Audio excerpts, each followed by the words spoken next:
بسم اللہ الرحمن الرحیم۔ حضرت ابو ہریرہ رضی اللہ تعالیٰ عنہ کا آپ صلی اللہ علیہ وآلہ وسلم کے ساتھ بازار میں جانا۔ حضرت ابو ہریرہ رضی اللہ تعالیٰ عنہ فرماتے ہیں، ایک دن میں حضور صلی اللہ علیہ وآلہ وسلم کے ساتھ بازار گیا۔ حضور صلی اللہ علیہ وآلہ وسلم کپڑا بیچنے والوں کے پاس بیٹھ گئے اور 4 درہم میں ایک شلوار خریدی۔ بازار والوں نے ایک سونا چاندی تولنے والا رکھا ہوا تھا۔ حضور نے اس سے فرمایا، تولو اور جھکتا ہوا تولو۔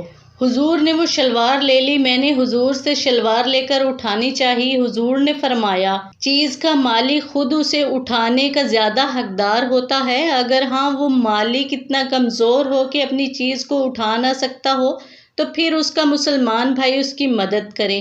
میں نے پوچھا، یا رسول اللہ صلی اللہ علیہ وآلہ وسلم، آپ یہ شلوار پہنیں گے؟ حضور نے فرمایا، ہاں، دن رات سفر و حضر میں پہنوں گا، کیونکہ مجھے سطر ڈھانکنے کا حکم دیا گیا ہے اور مجھے اس سے زیادہ سطر ڈھانکنے والی کوئی چیز نہ ملی۔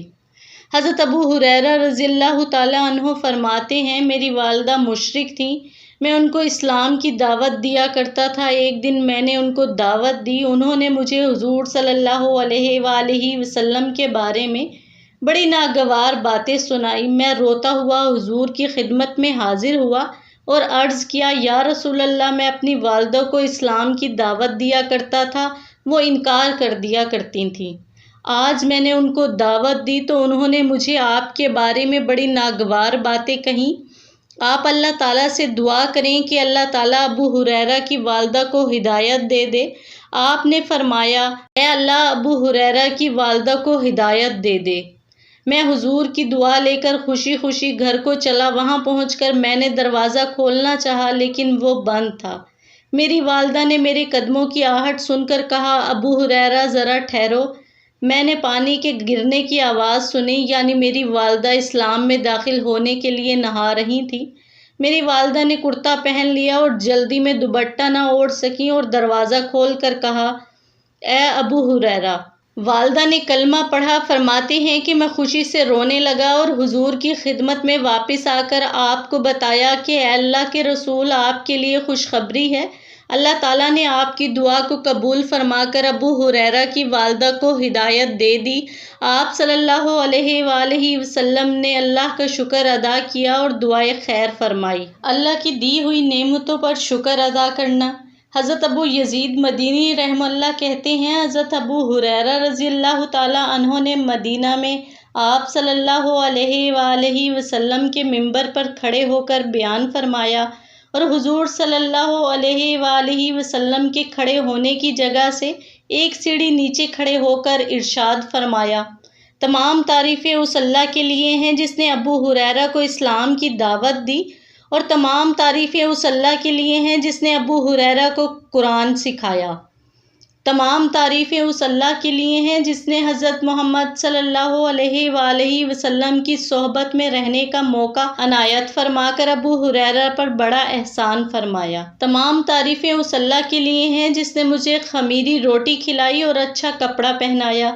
تمام تعریفیں اس اللہ کے لیے ہیں جس نے بنت غزوان سے میری شادی کرا دی، حالانکہ پہلے پیٹ بھر کھانے کے بدلے اس کے پاس مزدوری پر کام کرتا تھا اور وہ مجھے سواری دیا کرتی تھی، اور اب میں اسے سواری دیتا ہوں جیسے وہ دیا کرتی تھی۔ پھر فرمایا، عربوں کے لیے ہلاکت ہو کہ ایک بہت بڑا شر قریب آ گیا ہے، اور ان کے لیے ہلاکت ہو کہ ان قریب بچے حاکم بن جائیں گے اور لوگوں میں اپنی مرضی اور خواہش کے فیصلے کریں گے اور غصہ میں آ کر لوگوں کو ناحق قتل کریں گے۔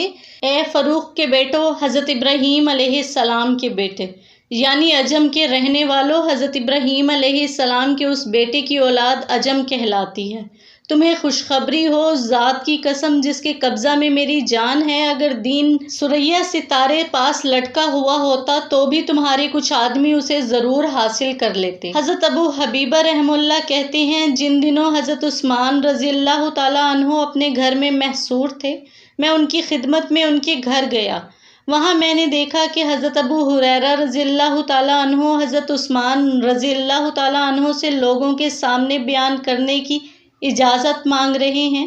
حضرت عثمان رضی اللہ تعالیٰ عنہ نے انہیں اجازت دے دی، چنانچہ وہ بیان کے لیے کھڑے ہوئے۔ پہلے اللہ کی حمد و ثنا بیان کی، پھر فرمایا، میں نے حضور صلی اللہ علیہ وآلہ وسلم کو فرماتے ہوئے سنا کہ میرے بعد تم پر ایک بہت بڑا فتنہ اور بڑا اختلاف ظاہر ہوگا۔ ایک صحابی رضی اللہ تعالیٰ عنہ نے حضور صلی اللہ علیہ وآلہ وسلم سے پوچھا، یا رسول اللہ، ان حالات میں آپ ہمیں کیا حکم کرتے ہیں؟ حضور صلی اللہ علیہ وآلہ وسلم نے فرمایا، امیر اور اس کے ساتھیوں کو مضبوطی سے پکڑے رہنا۔ یہ فرماتے ہوئے حضرت ابو ہریرہ رضی اللہ تعالیٰ عنہ حضرت عثمان رضی اللہ تعالیٰ عنہ کی طرف اشارہ فرما رہے تھے۔ حضرت مقبری رحمہ اللہ کہتے ہیں، مروان حضرت ابو ہریرہ رضی اللہ تعالیٰ عنہ کے مرض الوفات میں ان کے پاس گیا اور اس نے کہا، اے ابو ہریرہ، اللہ آپ کو شفا عطا فرمائے۔ انہوں نے فرمایا، اے اللہ، میں تیری ملاقات کو محبوب رکھتا ہوں، تو میرے سے ملاقات کو محبوب بنا لی۔ چنانچہ وہاں سے چل کر مروان ابھی اصحاب القطاع مقام تک نہیں پہنچا تھا کہ حضرت ابو ہریرہ رضی اللہ تعالیٰ عنہ کا انتقال ہو گیا۔ حضرت ابو امامہ بن سہل رحمہ اللہ حضرت ابو ہریرہ رضی اللہ تعالیٰ عنہ سے روایت کرتے ہیں کہ صحابہ کرام جب کسی بستی کے پاس پہنچتے یا اس میں داخل ہوتے تو یہ دعا پڑھتے، اے اللہ، اس بستی میں ہمارے لیے رزق مقدر فرما۔ وہ یہ دعا کس ڈر سے پڑھا کرتے تھے؟ حضرت ابو ہریرہ رضی اللہ تعالیٰ عنہ نے فرمایا، بستی کے والی کے ظلم کا اور بارش نہ ہونے کا ڈر ہوتا تھا۔